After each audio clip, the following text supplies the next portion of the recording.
मैं डॉक्टर अनिरुद्ध विश्वास, Bhagwati institute of technology and science के डायरेक्टर ये बताना चाहते हैं कि 15 सितंबर को भगवती इंस्टीट्यूट में इंजीनियर्स डे का सेलिब्रेशन किया जा रहा है, जिसमें कि हमारे मैकेनिकल, इलेक्ट्रिकल, इलेक्ट्रॉनिक्स, सिविल और कंप्यूटर साइंस के छात्र बढ़ चढ़ कर भाग ले रहे हैं और वे अपनी ज़्यादा से ज़्यादा नई नई रिसर्चों को लेकर के आ रहे हैं और बच्चे पिछले 5 दिन से उसकी प्रैक्टिस लगातार कर रहे हैं, जो एक प्रतियोगिता के रूप में 15 तारीख को आयोजित किया जा रहा है, जिसके लिए अलग अलग समय में अलग अलग ब्रांच के लड़कों को समय दिया गया है कि निश्चित समय सीमा में वो अपनी प्रोजेक्ट को बनाएंगे, अपनी चीज़ों को बताएंगे और लोगों को समझाएंगे। ये बड़े हर्ष की बात बताने में हमें अच्छा लगता है कि मोक्ष गुंडम विश्वेश्वरैया जी का जन्म 15 सितंबर 1961 को कर्नाटका के एक गांव में हुई थी। और सबसे आश्चर्य की बात है कि यूनिवर्सिटी ऑफ मद्रास से उन्होंने बीबीए में सर्वप्रथम ग्रेजुएशन किया। उसके बाद कॉलेज ऑफ साइंस पुणे से डिप्लोमा इन सिविल इंजीनियरिंग में डिप्लोमा लिए और उसके बाद कृष्णा राजा सागर, जो मैसूर में एक डैम है, और इस डैम का उपयोग इरिगेशन, फ्लड कंट्रोल करने के लिए बनाए थे। और सबसे बड़ी बात कि एक उस समय की वो एक ऐसे इंजीनियर जो कि डिप्लोमा इंजीनियरिंग थे और उन्होंने वो डैम को बनाया जहाँ की कोई भी कैलकुलेशन के लिए आज वाली वो आधुनिक तकनीकी नहीं थी कि कैसे डैम बनाए, उसका स्ट्रक्चर कैसे रखे, कितने उसमें मटेरियल लगाए, कितने एरिया को कंट्रोल करेगा, और वो डैम उस समय से अभी तक अनवरत कार्य कर रहा है, उसमें कहीं कोई परेशानी नहीं हुई।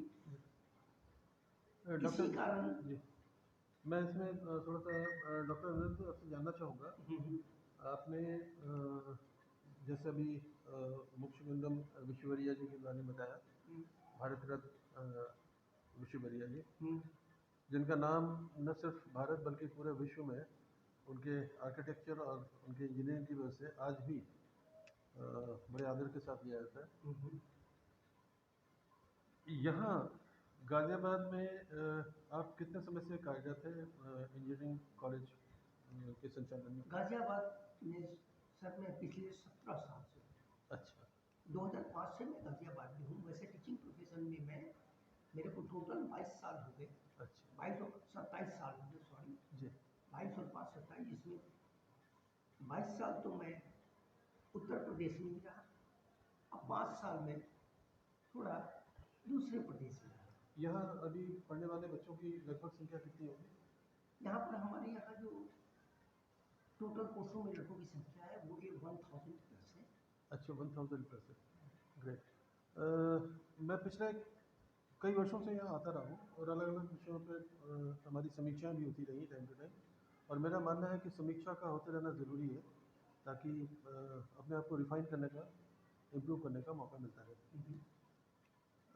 यहाँ जो मेन जो स्ट्रीम्स हैं उनके बारे में थोड़ा सा बताइए कि किन किन स्ट्रीम्स में आप बच्चों को पढ़ाई करवाते हैं? देखिए सर, वैसे तो आपको मालूम है अभी जो सबसे बर्निंग ब्रांच है वो कंप्यूटर साइंस है, लेकिन हमारा Bhagwati institute of technology and science, जहाँ मैं पिछले 5 साल से अनुभव यही आज भी कर रहा हूँ जी, यहाँ पर हमारे यहाँ जो कोर इंजीनियरिंग की ब्रांच होती है, मैकेनिकल, इलेक्ट्रिकल, सिविल जी, इसके अलावा इलेक्ट्रॉनिक्स, कम्युनिकेशन और कंप्यूटर साइंस, ये जी ग्रेजुएशन कोर्स की डिग्रियाँ को प्रोवाइड कराते हैं। और पॉलीटेक्निक डिप्लोमा में फिर वही 4 ब्रांचेस, मैकेनिकल, इलेक्ट्रिकल और सिविल, इन तीनों में हम यहाँ डिप्लोमा भी प्रोवाइड कराते हैं। और इसके साथ साथ हम कुछ कोर्स, ग्रेजुएशन कोर्स का जो हमारा CCS यूनिवर्सिटी से लगी हुई है वो उसमें है आपका BBA BCA है जी, और हमारे यहाँ पोस्ट ग्रेजुएट के लिए MCA और MBA है जी। डॉक्टर और अभिनव हमने अभी इस वर्ष जी, से फार्मेसी की भी पढ़ाई स्टार्ट कर दी है। अच्छा, हमारे यहाँ बहुत बढ़िया, बहुत छात्र बढ़िया। फार्मेसी में भी है। अच्छा, एक चीज़ और मैं जानना चाह रहा था डॉक्टर अनिल कि यहाँ इस समय अ, हमारी जो टीम है टाइम टू टाइम पेरेंट्स का भी सर्वे करती है, बच्चों से भी पूछती है कि वो क्या चाहते हैं और एजुकेशन में किस टाइप की चीज़ें हैं, वो वेरिएशन चाहते हैं अलग अलग। तो पेरेंट्स के साथ साथ बच्चों की भी आकांक्षाएं बढ़ी हैं और जैसे कुछ सब्जेक्ट्स हैं जिनका मैं ज़रूर आपसे डिस्कस करना चाहूँगा।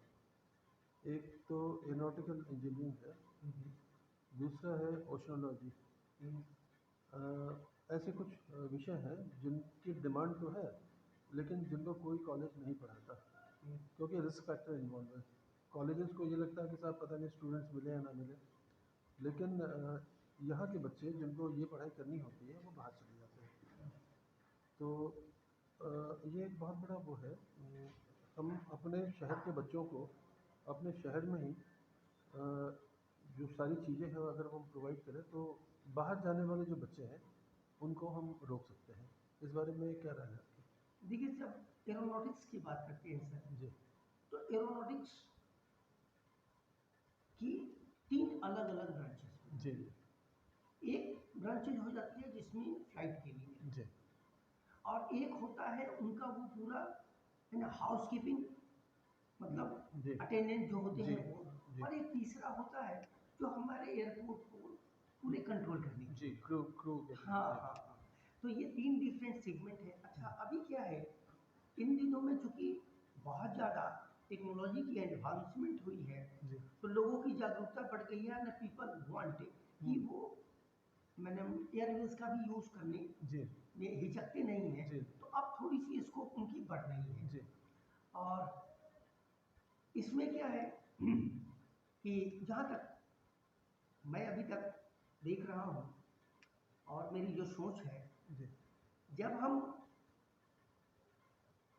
एयरवेज के बारे में जानना चाहते हैं जी और इंटरनेशनल मार्केट में जाना चाहते हैं, जी तो देखिए स्टैंडर्ड होता है। जी American standard is the biggest standard. जी अब अमेरिकन स्टैंडर्ड यदि हमने सर्टिफिकेशन कहीं से ले लिया, डिग्री ले लिया, जी और वो सर्टिफिकेशन या वो डिग्री मेरा किस स्टैंडर्ड का है, जी इंडियन स्टैंडर्ड का है, एशियन स्टैंडर्ड का है, यूरोपियन स्टैंडर्ड का है, या जी अमेरिका स्टैंडर्ड का है। जी अमेरिकन स्टैंडर्ड जो है वो 1 नंबर पर आ रहा है। करेक्ट थोड़ा सा है, इसमें हमारे कुछ मित्र लोग भी हैं जी जो कि फ्लाइट के लिए तो नहीं, लेकिन एयर होस्टेस के लिए, और वो जो हॉस्पिटलिटी है हॉस्पिटलिटी जी के लिए जो है, उस तरह का ट्रेनिंग प्रोग्राम यहाँ भी चल रही है। जी गाजियाबाद में भी अच्छा एक हमारे एक शख्स हैं, जी उन्होंने स्टार्ट किया है, उनके यहाँ मैं गया हूँ, अच्छा और वो लगे हैं इस दिशा में कि हमारे पास यदि बच्चों की रुझान आती है, जी तो उनका तो मैंने सेटअप भी देखा है, जी पाई एविएशन के नाम से वो अपना करते हैं, तो एक अच्छा है,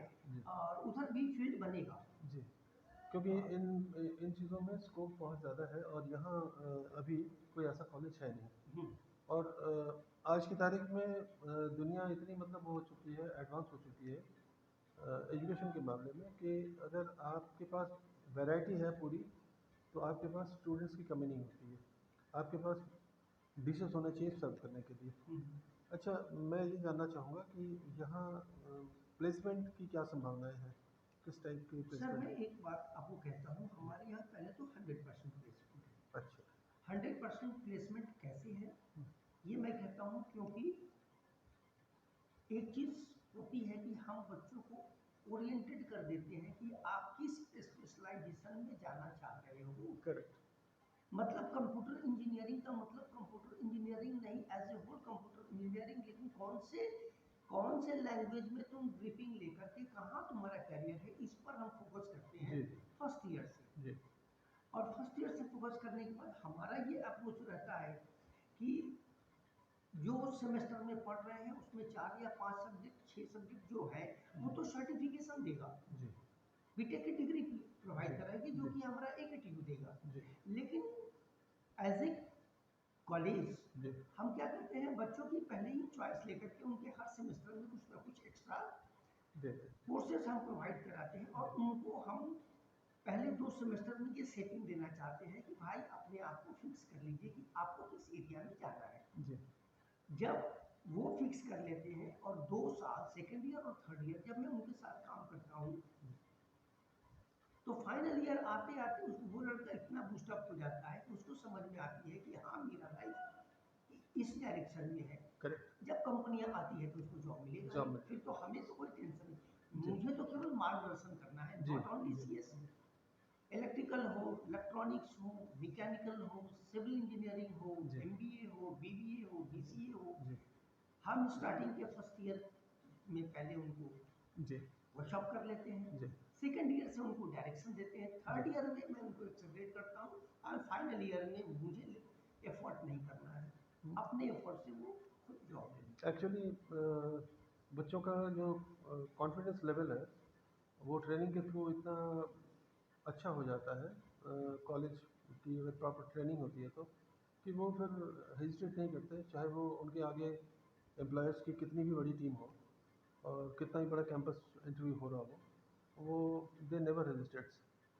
लेकिन वही है कि भाई कुछ कॉलेजेस में हमने देखा है कि भाई प्रॉपर जो वो है जो जैसा आपने अभी पॉइंट आउट किया कि जानना ही बहुत ज़रूरी नहीं है, जानने के साथ साथ उसको आपको बताना भी आना चाहिए कि भाई आपने ये सारी चीज़ें हासिल की हुई हैं, तो ये एक बहुत बड़ा फैक्टर है। हैं। अब एक बात मैं आपको इस कंटेक्स्ट में बताऊंगा, जी ये जो 15 सितंबर का आज कल हम लोगों ने प्रोग्राम कर रहे हैं, जी ये हमारे करने का उद्देश्य क्या है? जी हमारे करने का उद्देश्य है कि सब्जेक्ट के अलावा बच्चों के अंदर जी जो इनहेरेंट एनर्जी है, करेक्ट जो इनहेरेंट रिसर्च की गुणे हैं, जी जो वो कुछ दिखाना चाहता है, उसको मैंने एसोसिएट कर दिया कॉलेज के फैकल्टीज के बहुत साथ। और बढ़िया फिर मैंने उनको कहा कि भाई आप लगो, जी 2-3 दिन से लगो, जी लगने के बाद जो भी हेल्प चाहिए जी आपको हर तरह की हेल्प मैं दूंगा, जी हर तरह की सुविधा प्रदान की जाएगी, जी लेकिन आप अपने टैलेंट को दिखाओ। जी अच्छा, अब है क्या कि उसमें मैंने कर दिया थोड़ी सी क्या है कि अब आपका एक प्रतियोगिता होगी अपन 15 सितंबर को। जी अब वो जितने स्टूडेंट हैं सभी को ये लग रहा है कि हम कुछ ना कुछ नई चीज लेकर के आए, बिल्कुल कम समय में बनाए, जी ताकि हम प्रतियोगिता में प्रथम स्थान लें और जी लोग मुझे जाने। जी और उनको एक बात की ध्यान देने के लिए पहले ही हिदायत दे दी गई है जी कि यदि आजकल की रिसेंट टेक्नोलॉजी, आजकल की रिसेंट चीज़ों को ध्यान में रखते हुए कोई भी काम करोगे, जी तो ये काम आपकी जॉब को मिलने में या आपके करियर को आगे बढ़ाने में बहुत ही सहायक फायदेमंद जी होगा। जी तो बच्चे अभी कर रहे हैं। जी। अच्छा, ये आपने ऐसा बताया कि इंजीनियर्स डे पे आपने बच्चों को उत्साहित किया है, इसी टाइप से जो अलग अलग जो एक्टिविटीज़ हैं, अलग अलग इवेंट्स हैं, उसके थ्रू बच्चों के अंदर की जो भावनाएं हैं, जो उनकी इच्छा शक्ति है अलग अलग फील्ड में, भाई एक अच्छा इंजीनियर सबसे ज़्यादा ज़रूरी है कि एक अच्छा इंसान हो, एक अच्छा एक आदर्श नागरिक हो और एक अच्छा प्रोफेशनल भी हो, अपने प्रोफेशन के साथ वो पूरी तरह से न्याय करे और आगे चल कर के अपने करियर में अपना जो नाम है वो स्वर्णिम अक्षरों से मतलब दर्ज करवाए, कुछ ऐसा अचीव करें। तो आप हमारे दर्शकों को इंजीनियर्स डे पे क्या शुभकामनाएं देना चाहेंगे? मैं आपके दर्शकों को पहले ये बताना चाहूँगा कि Bhagwati institute of technology and science में, जैसा कि आपने मुझसे कहा जी कि इंजीनियर्स और इंजीनियर जी ये बनेगा, ये तो उसकी डिग्री है, जी लेकिन उसके पहले मैं उसे एक नेक इंसान बनाने की दिशा में आगे बढ़ता हूँ। जी और इस दिशा में आगे बढ़ने के लिए जैसे बहुत सारे काम ऐसे होते हैं जो हर लोग करता है, जी सामाजिक कार्य है, कल्चरल काम जी है ना, प्रोफेशनल काम है। जी और हर एक्टिविटीज में यदि बच्चा आगे बढ़ेगा जी तो तब उसका टोटल ग्रोथ होगा। बिल्कुल इस डायरेक्शन में मैं बताता हूँ कि मैंने जब से यहाँ पर आए तो मैंने अपने बच्चों को टोटल ग्रोथ के लिए जी हम अपने यहाँ लगभग 7 क्लब, डिफरेंट क्लब बना दिए हैं। अच्छा ये क्लब का मतलब छोटा छोटा पॉकेट्स है। जी अब उस पॉकेट्स में वो बच्चे कोई प्रेसिडेंट भी है, कोई वाइस प्रेसिडेंट भी है, कोई मेंबर भी है। जी। इस तरीके से उन जी। लोगों को कर दिया है जी। और उनको कहते हैं कि नाउ अब कुछ कल्चरल क्लब है, जी। कुछ सोशल क्लब है, जी। सब कुछ टेक्निकल क्लब है, जी। कुछ मैनेजमेंट क्लब है। जी। तो इस तरीके से अलग अलग उनको, उनके लिए हम लोगों ने अलग अलग उनका एक नाम रखा है, उनकी आइडेंटिटी है। और हर क्लब में बच्चों को ये बताई जाती है कि आप मंथ में, जी। 2 मंथ में, या कोई भी इवेंट्स होता है, जी। कोई फेस्टिवल होती है, जी। तो उस समय में जिस क्लब का समय आया वो क्लब आगे आए, जी। वो क्लब सारे बच्चों के पास जाए, जाके बच्चों को बुलाए और उनको बताए कि भाई ये किस तरह से हम सोशल वर्क करते हैं, किस तरह से कल्चरल वर्क करते हैं। जी। तो एक प्लेटफॉर्म फैमिली का, एक हाँ। परिवार का एटमॉस्फेयर कॉलेज में बन जाता है। जी। एंड स्टूडेंट्स कैन, एंड जब वही आगे बढ़ेंगे, लीडर बनेंगे और वही ऑर्गेनाइज करेंगे, जी। पार्टिसिपेट करेंगे, तो आप समझिए उस समय उनके पास जो कॉन्फिडेंस बिल्डअप होती है, उसमें जो लीडरशिप कि एक क्वालिटी हाँ बढ़ती लीडरशिप क्वालिटी आती है और जी। एक इंसानियत जैसा दिखता है। जी। तो मेरी तो कोशिश ये रहती है कि क्लासरूम में तो इंजीनियरिंग की डिग्री लेने के लिए मैं पढ़ा रहा हूँ, जी। लेकिन उसके अलावा क्लासरूम से जब बाहर निकलते हैं तो मेरी अप्रोच रहती है कि उनके अंदर में ह्यूमैनिटीज, जी। जी। सोशलिज्म, जी। है ना, और थोड़ी सी शालीनता के साथ जी। पर्सनालिटी को डेवलप करें, ताकि वो कहीं भी जाए तो एक अच्छा लीडर बने। इस तरह से मैं अपने सारे स्टूडेंट्स को मोटिवेट करते हैं। जी। स्टूडेंटों को जी। मोटिवेट करता हूँ। और एक बार वंस अगेन 15 सितंबर के लिए मैं सभी अपने सुनने वालों को Bhagwati institute of technology and science की तरफ से आपको मैं धन्यवाद दूंगा। बहुत बहुत धन्यवाद डॉक्टर।